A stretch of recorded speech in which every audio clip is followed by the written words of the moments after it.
जिल्हा नियोजन मंडळाच्या निमित्तानं आमचा बजेटवरती कंट्रोल हवा असतो, आम्हाला पीएमआरडीए वगैरे असेल आम्हाला कंट्रोल हवा असतो, तिकडचा सीओ आमचा असायला हवा असतो. मग हे सगळं हवंय, पण अपघात घडल्यानंतर मात्र प्रशासनाकडे बोट, तिकडे आम्ही तुमच्याकडे का नाही बोट दाखवायचं? नाही, निश्चित एक लक्षात घ्या, प्रशासनाबरोबर सत्ताधाऱ्यांवर सुद्धा ती जबाबदारी आहे. आणि ती जबाबदारी प्रसन्नजी कोणीही झटकलेली नाही.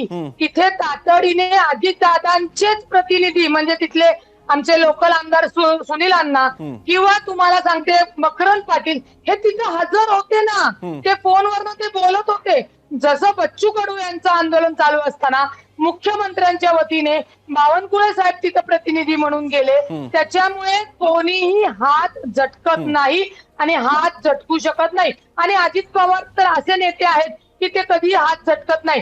राहिला विषय की विरोधकांनी अशी दुर्दैवी घटना झाल्यानंतर जे काही राजकारण सुरू केले ना ते त्यांनी करू नये.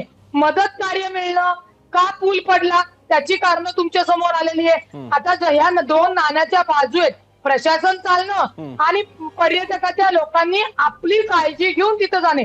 धोकादायक असून जरी तिथं जाणार असतील तर हे दुर्दैवी अपघात झाल्यानंतर आपण दोष कोणाला, ठीक आहे देऊ सरकारला दोष, प्रशासनाला दोष देऊ, पण आपली गेलेली व्यक्ती येणार आहे का परत?